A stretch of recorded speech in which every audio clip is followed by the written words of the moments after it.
Good morning. This is just a quick video with regards to homeschooling. Now, a lot has changed when it comes to homeschooling your children, and I think mainly this happened more so after COVID. Now, as you can see, these are actually a selection of thumbnails of photographs that I have taken of my little one of when they've been homeschooled. Now, one of the reasons I do this, I'll just close that down now, and just show you my laptop, which is extremely archaic, is because it is expected of you to give evidence to the educational authority of wherever you live, of evidence basically of what you've been teaching your child over the academic year. Now, what I'm basically doing isn't anything different to what is actually done in mainstream school now.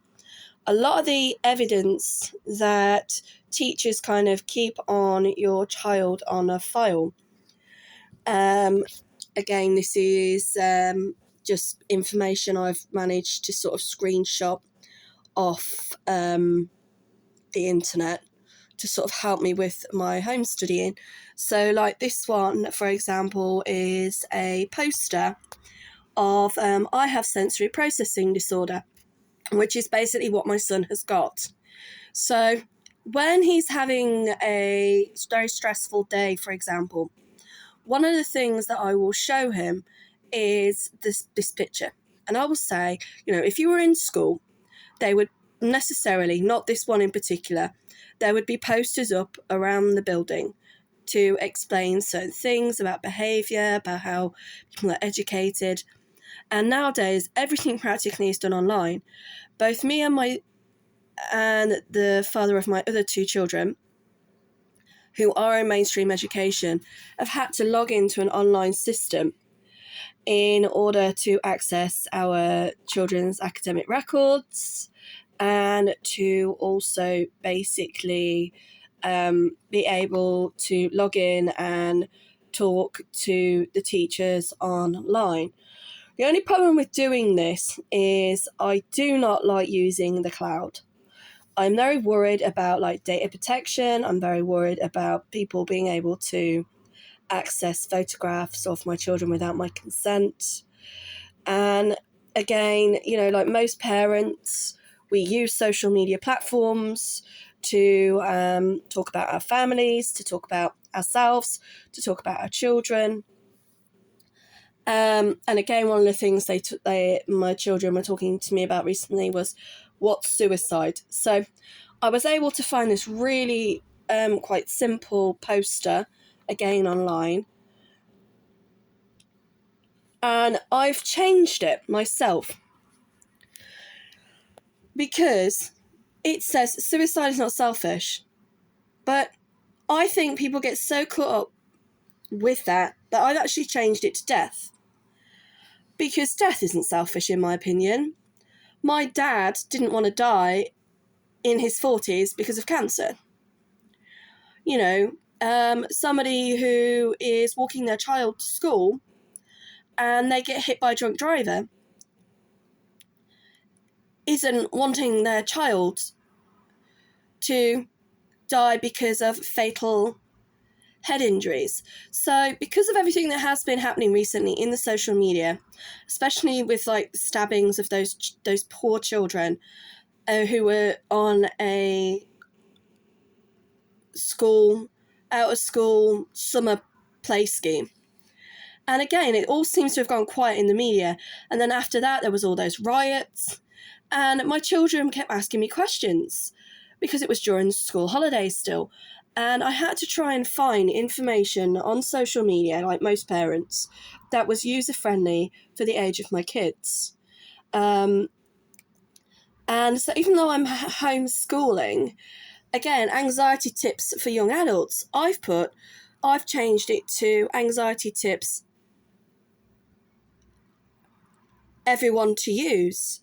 That's probably not grammatically correct because I have dyslexia, which I've not tried to hide. But again, they've aimed, because of probably funding, this poster at young people. And I'm saying, well, no, it shouldn't matter how old you are. Everybody suffers with anxiety. Everybody suffers with stress. Everybody suffers with depression. You know, people might say, oh, no, I don't. But the bottom line is we're all human. So, again, I have evidence to show the things that we need to normalise for men. And again, I don't like that personally. I think, especially now we're trying to bring our children up into like this woke society of, you know, non-binary, being able to be classed as transgender, etc. Why have they now put out a poster in 2024 that says things we need to normalise for men? No, I'm sorry. I know loads of women with mental health issues. I know loads of people that struggle to show emotion. Yes, I'm not denying the fact that men do struggle. You know, a lot of men, my father-in-law, Raymond, for example, if he had gone to the hospital when we told him to, we would have found out he had prostate cancer sooner rather than it being too late. So when it comes to things like, you know, health and supporting men in not having the old traditional British stiff upper lip, oh no, I'm fine, I'll just walk it off, there's nothing wrong with me. But I just don't personally like this poster, so that is why I've changed it slightly. And then, you know, so some of the information online is actually really, really good. And again, recently they were talking about dehydration, maybe especially being the summer. Now all it seems to be doing is raining. So a lot of this information is basically accessible online. And then obviously I've saved it.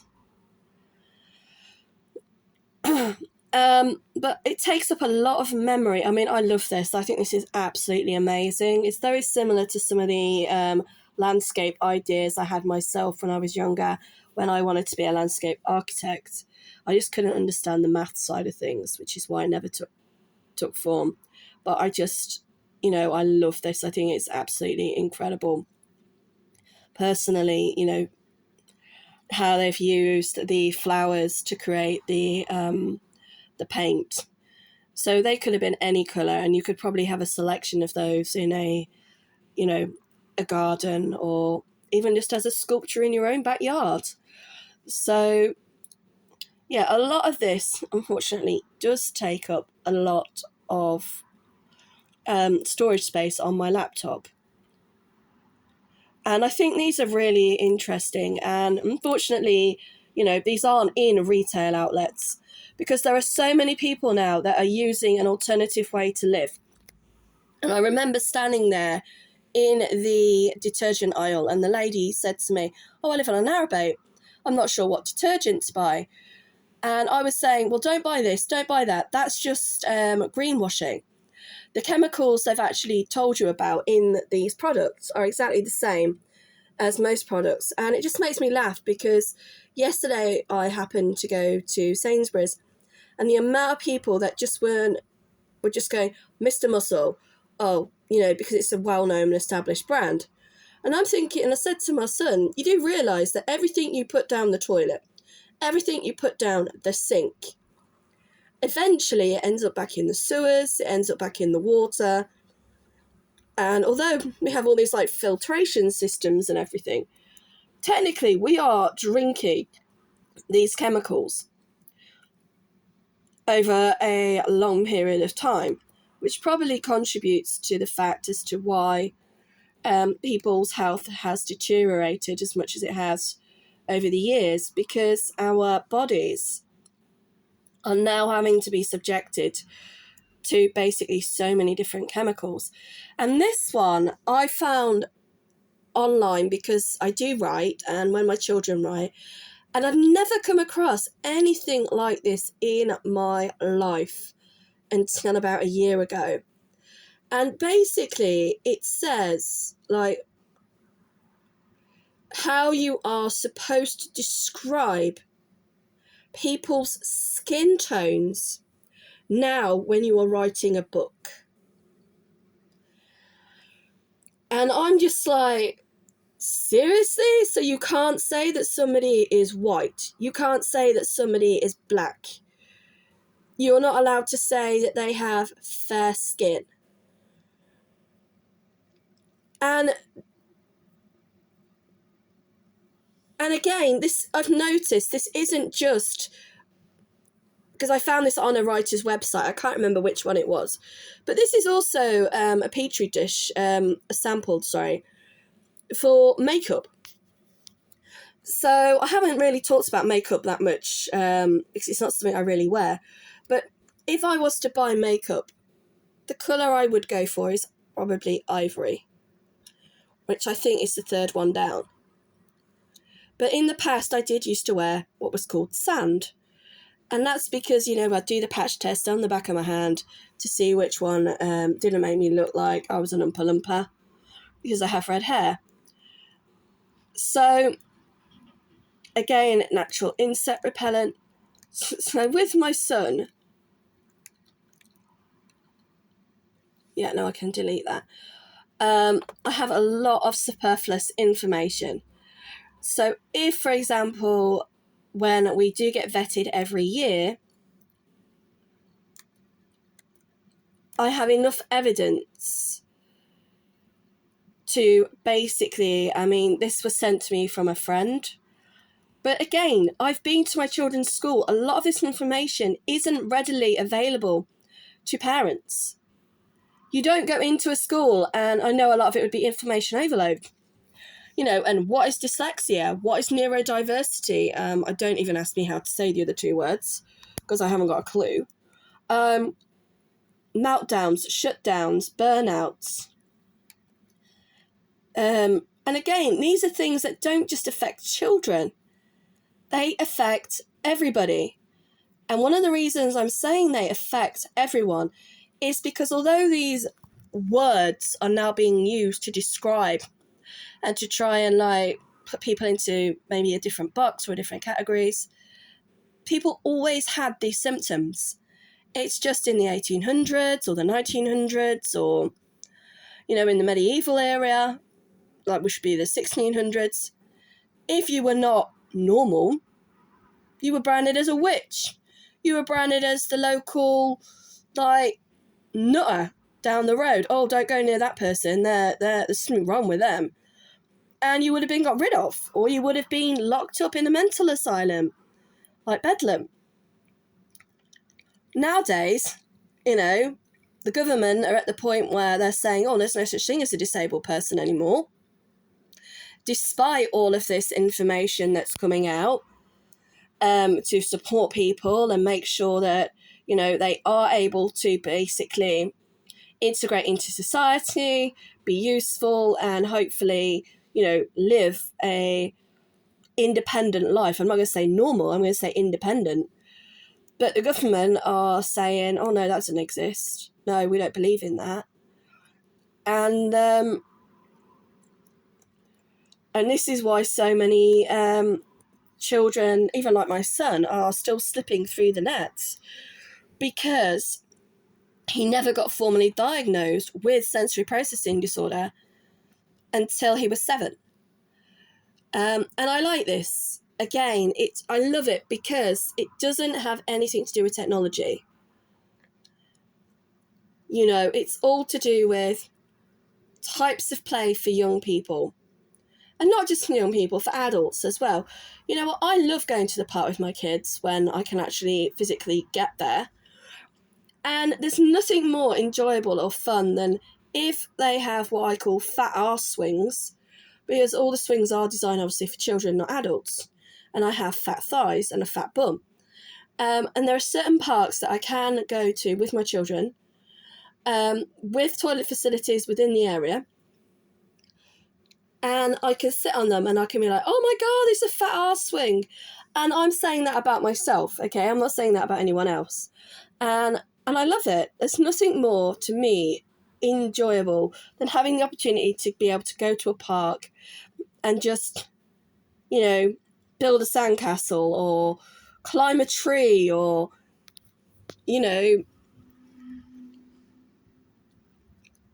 play with a skipping rope. And a lot of that has been taken away, I think. And even after COVID, one of the things that people are still struggling with is isolation. So, like I said, don't get me wrong, I do use the internet a lot when I'm educating my child. But at the same time, we do have a lot of research that isn't just internet-based. So, hopefully, this has been useful.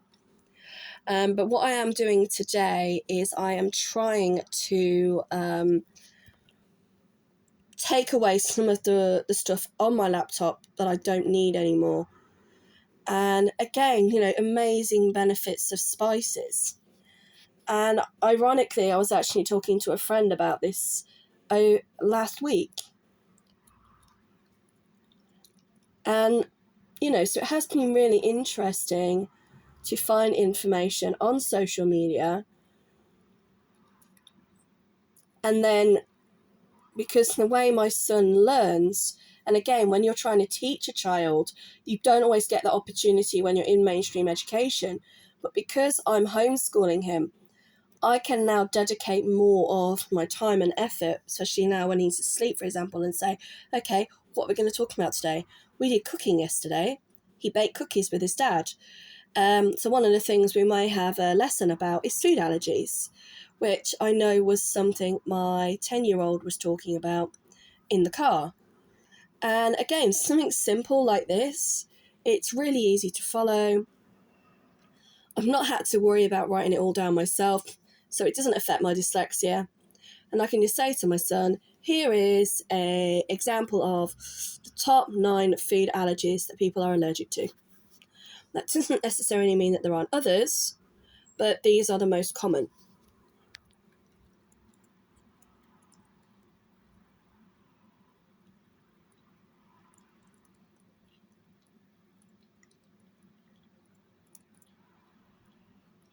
And again, knowing your oils. That was an event that was on, but sadly we weren't able to make it. So because we didn't attend this event, I will probably delete that. But the one reason I kept it was because I liked the border. I thought it was really, really good. And for that reason, I've kept it.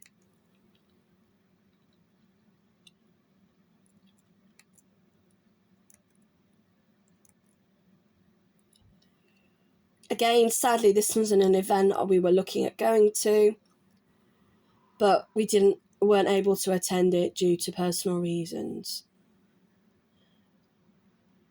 Now, this is interesting because this is actually a sign that I showed my child that says it's okay to feed us bread. Whereas I've actually got another one that says, do not feed us bread. But what they're saying is, if you're going to feed the birds and the ducks bread, do it at certain times of the year. So don't do it in the summer months when they should be using and grazing naturally with abundance.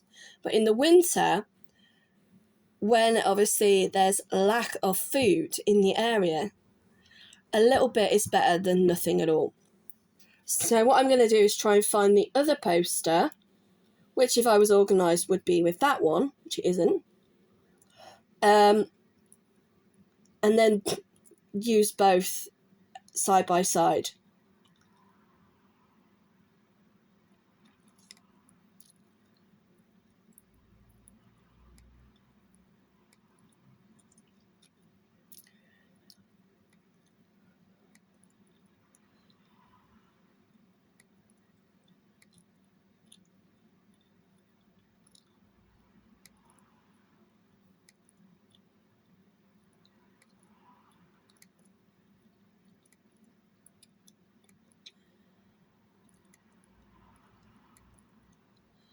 So once again, thank you for watching. I'm just literally going through a slideshow of different images. I love this. I think that's so beautiful. And if you have any questions or queries, please don't hesitate to comment.